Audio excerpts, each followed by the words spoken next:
नमस्कार दोस्तों, मैं सैफान अली और मैं आशा करता हूं कि आप सब अच्छे से होंगे। आप सभी का स्वागत है आपके अपने YouTube चैनल पीसीबी क्लासेस 2.0 पर। और आज की ये जो क्लास है वह मानव नेत्र से संबंधित है। मानव नेत्र एवं रंग बिरंगा संसार। अगर इसका पहला पार्ट 1 आपने नहीं देखा है तो हमारे चैनल पर विजिट करके आप वो देख सकते हैं, आपके लिए उपयोगी होगा। और इससे बनने वाले जितने भी क्वेश्चंस हमने लिए हैं वो सारे के सारे सिलेक्टेड क्वेश्चन हैं जो और अच्छे लेवल के हैं, जो आगामी परीक्षा में पूछे जाने वाले हैं। तो चलिए फ्रेंड्स, देर ना करते हुए अपनी इस क्लास को स्टार्ट करते हैं और देखते हैं कि पहला प्रश्न क्या है। पहला प्रश्न है, श्वेत प्रकाश में कितने रंग होते हैं? श्वेत प्रकाश में कितने रंग होते हैं? 3 रंग या फिर 4 या 5 या 7 रंग होते हैं? तो बच्चों, श्वेत प्रकाश में 7 रंग होते हैं। ऑप्शन नंबर डी सही हो जाएगा। आप यहाँ देख भी सकते हैं प्रिज्म के द्वारा ये श्वेत प्रकाश को गुजारा जा रहा है, जिससे निकलने वाली किरणों से यह प्रदर्शित हो रहा है कि श्वेत रंग में 7 तरह के रंग होते हैं। तो ऑप्शन नंबर डी एकदम सही आंसर है, 7 रंग होते हैं।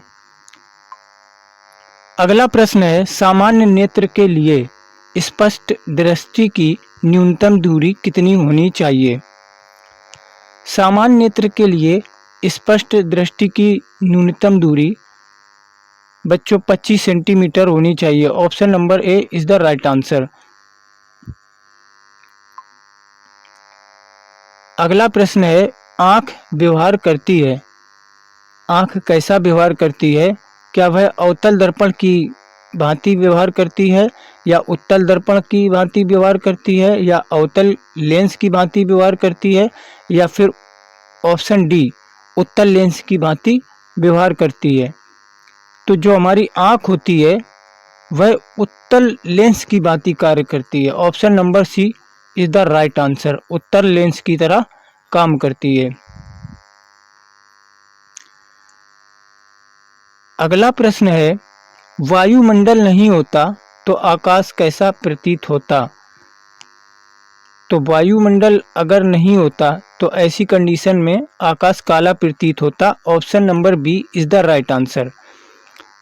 बच्चों, आपको पता ही होगा कि चंद्रमा पर भी वायुमंडल नहीं है। चंद्रमा पर भी वायुमंडल नहीं है, और जो भी एस्ट्रोनॉट वहाँ जाते हैं तो उनको आकाश का रंग कैसा दिखता है? तो काला दिखाई पड़ता है, क्योंकि वहाँ भी वायुमंडल नहीं है, जिसके कारण आकाश का रंग काला ही दिखाई देता है। यहाँ आप देख सकते हैं। अगला प्रश्न है, टिंडल प्रभाव देखा जा सकता है।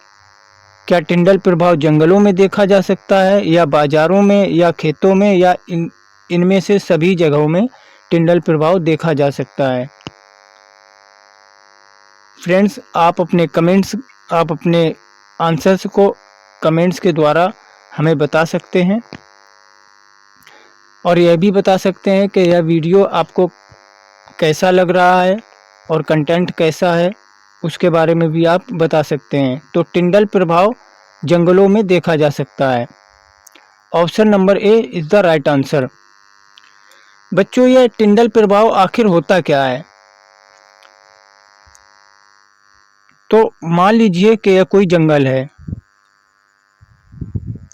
और जंगलों में होता क्या है? जाहिर सी बात है, पेड़ पौधे घास यही सब होता है। मान लेते हैं उदाहरण के तौर पे ये जंगल है। अब जो टिंडल प्रभाव दिखाई पड़ता है वो किस तरह का दिखाई पड़ता है? तो ग्रीष्मकालीन जो ऋतु होती है, अर्थात कह सकते हैं गर्मी के मौसम में, कुछ इस तरह से यहाँ पे मान लीजिए कोई व्यक्ति खड़ा हुआ है। मान लेते हैं कि ये कोई व्यक्ति यहाँ पे खड़ा हुआ है।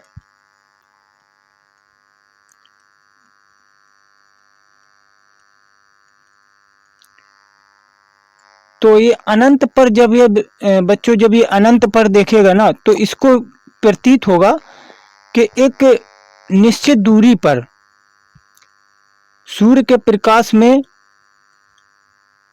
लौ जैसी दिखाई पड़ेगी, कुछ इस तरह से, उसी को कहते हैं टिंडल प्रभाव। लौ प्रतीत होगी, ऐसा लगेगा कि जैसे कहीं पे आग लग गई है। संभवतः ऐसा होता नहीं है, लेकिन टिंडल प्रभाव के कारण ऐसा होता है, इसी को कहते हैं टिंडल प्रभाव। तो option number A is the right answer. आशा करता हूं आपको समझ में आ गया होगा। अगला प्रश्न है, दूरदृष्टि दोष वाले व्यक्ति के चश्मे में कौन सा लेंस होता है? अवतल लेंस, या ऑप्शन बी उत्तल लेंस, या ऑप्शन सी बेलनाकार लेंस, या ऑप्शन डी उत्तल व अवतल दोनों लेंस होते हैं। दूरदृष्टि दोष वाले व्यक्ति के चश्मे में कौन से लेंस का प्रयोग किया जाता है?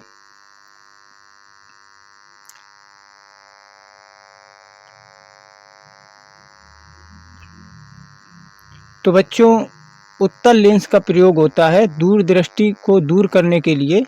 चश्मे जो लगाए जाते हैं उनमें उत्तल लेंस का प्रयोग किया जाता है। Option number B is the right answer. अगला प्रश्न है, दोपहर के समय सूर्य कैसा प्रतीत होता है? तो दोपहर के समय सूर्य लाल प्रतीत होता है, सॉरी बच्चों, सफ़ेद प्रतीत होता है। Option number B is the right answer. दोपहर के समय सूर्य अपनी चरम सीमा पर होता है, तो ऐसी कंडीशन में वह सफ़ेद दिखाई पड़ता है। और ये जो दृश्य आप देख रहे हैं ना, ये सुबह या शाम का दृश्य है।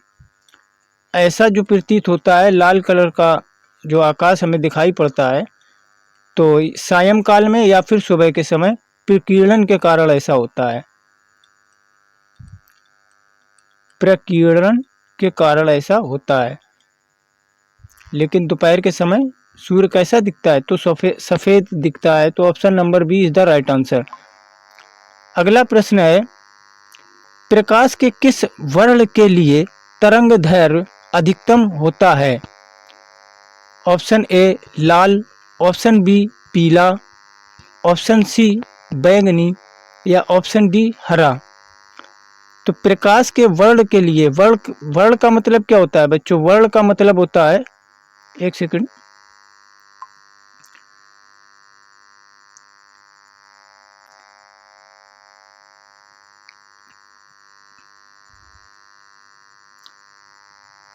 प्रकाश के किस वर्ण के लिए तरंगदैर्घ्य अधिकतम होता है, ये पूछा गया है प्रश्न में। तो जो वर्ण होता है, वर्ण का मतलब होता है रंग। वर्ण बराबर रंग, वही पूछा गया है कि प्रकाश के किस रंग के लिए, इस तरह से कह सकते हैं कि प्रकाश के किस रंग के लिए तरंगदैर्घ्य अधिकतम होता है। क्या वह लाल होता है, या पीला, या बैंगनी, या हरा? तो option number A is the right answer. लाल रंग का जो वर्ण है या रंग कह सकते हैं, इसका तरंगदैर्घ्य सबसे अधिकतम होता है। Option number A is the right answer. चलिए अब हम अपना अगला प्रश्न देखते हैं। जो नेत्र निकट की वस्तु को साफ नहीं देख सकता, उस नेत्र में हो सकता है, क्या हो सकता है? दूरदृष्टि दोष, या निकट दृष्टि दोष, या फिर जरा दृष्टि दोष, या फिर इनमें से कोई नहीं। जो नेत्र निकट की वस्तु नहीं देख पाता है, दूर की तो देख लेता है, उसमें कौन सा दोष होता है, यह पूछा गया है। तो बच्चों, यह होता है दूरदृष्टि दोष। तो option number A is the right answer, दूरदृष्टि दोष। तो ये दो बातें याद रखेंगे तो आप इस तरह के बनने वाले दोनों प्रश्नों को आप गलत नहीं करेंगे। क्या होता है कि मान लीजिए कोई व्यक्ति है, यदि उसको निकट की वस्तु दिखाई पड़ रही है, निकट की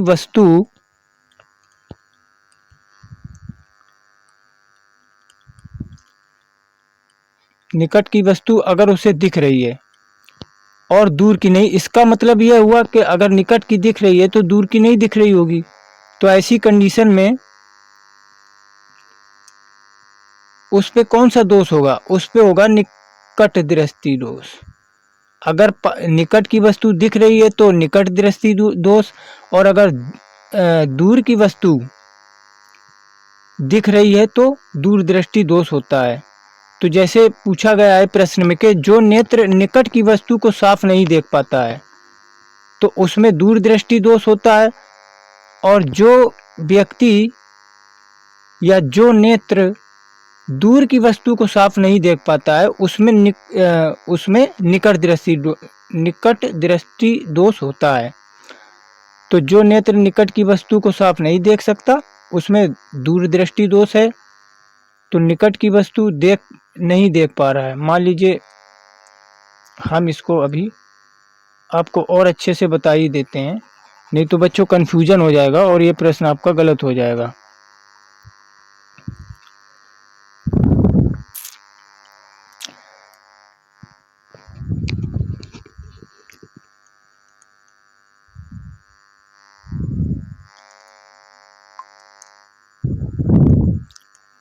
निकट की वस्तु क्या हो रही है, नहीं दिख रही है, नहीं देख पाता, ऐसा कर लेते हैं, नहीं देख पाता, निकट की वस्तु नहीं देख पाता है, तो ये कौन सा दोष है, दूरदृष्टि दोष, दूरदृष्टि दोष।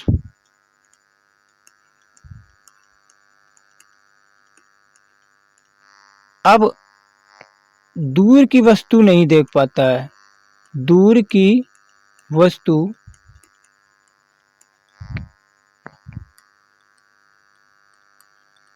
नहीं देख पाता, तो दूर की नहीं देख पाता है तो उसमें कौन सा दोष है, तो उसमें है बच्चों निकट दृष्टि दोष, निकट दृष्टि दोष।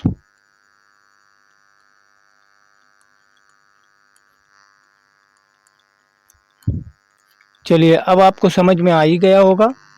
इसका अपोजिट हो जाता है, जैसे निकट की वस्तु को देख नहीं पा रहा है तो उसमें दूरदृष्टि दोष है, और अगर वही व्यक्ति दूर की वस्तुओं को नहीं देख पा रहा है तो उसमें क्या है, निकट दृष्टि दोष है। चलिए अब हम देखते हैं अपना अगला प्रश्न। अगला प्रश्न है अभिनेत्र लेंस की फोकस दूरी, अभिनेत्र लेंस की फोकस दूरी में परिवर्तन किया जा सकता है। कैसे परिवर्तन हो सकता है, क्या पुतली के द्वारा, या फिर ऑप्शन बी दृष्टि पटल के द्वारा, या फिर पचमाभी के द्वारा, या ऑप्शन डी परितारका जिसे आइरिस भी कहते हैं उसके द्वारा। तो अभिनेत्र लेंस की फोकस दूरी में परिवर्तन किसके माध्यम से होता है।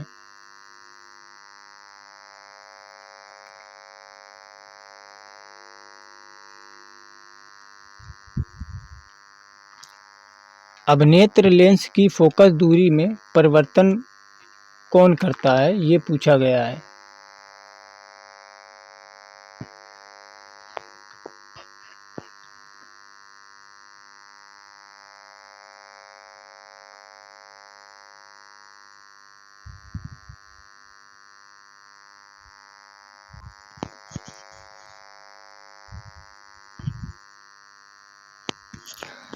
तो बच्चों जो पचमाभी पेशियां होती हैं उनके द्वारा अभिनेत्र लेंस की फोकस दूरी में परिवर्तन किया जा सकता है। Option number B is the right answer. आप चित्र में देख भी सकते हैं पचमाभी पेशियां आंख में कहाँ पे होती हैं। अगला प्रश्न है टिंडल प्रभाव प्रकाश की कौन सी परिघटना को प्रदर्शित करता है। प्रकाश के परावर्तन को, या प्रकाश के अपवर्तन को, या प्रकाश के विक्षेपण को, या फिर उसके प्रकाश के प्रकीर्णन को। टिंडल प्रभाव प्रकाश की कौन सी परिघटना को दर्शाता है, तो option number D is the right answer, प्रकाश के प्रकीर्णन को दर्शाता है टिंडल प्रभाव। अगला प्रश्न है सामान्य नेत्र के रेटिना पर बनने वाला प्रतिबिंब कैसा होता है। सामान्य नेत्र के रेटिना पर बनने वाला प्रतिबिंब सदैव वास्तविक और उल्टा होता है। Option number C is the right answer. अगला प्रश्न है मानव नेत्र में 4 ऑप्शन दिए गए हैं। पूछा गया है कि मानव नेत्र में किसी प्रकार का लेंस नहीं होता है, या फिर अवतल लेंस होता है, या ऑप्शन सी उत्तल लेंस होता है, या फिर उत्तल दर्पण होता है। तो आपको बताना है कि मानव नेत्र में कौन सा लेंस होता है। तो अभी पीछे प्रश्न में ही हमने आपको बताया था कि मानव नेत्र में उत्तल लेंस होता है। Option number C is the right answer. उत्तल लेंस किस तरह का होता है? देखो, ये होता है उत्तल लेंस। ये यहाँ पे इसका कोई केंद्र होगा, इस तरह से ये आपका उत्तल लेंस होता है। और अवतल लेंस किस प्रकार का होता है? तो अवतल लेंस बच्चों इस प्रकार का होता है। ये भी हम आपको दिखा देते हैं बना के। ये आपका होता है अवतल लेंस। ये कोई केंद्र होगा और ये प्रक्षेप होगा।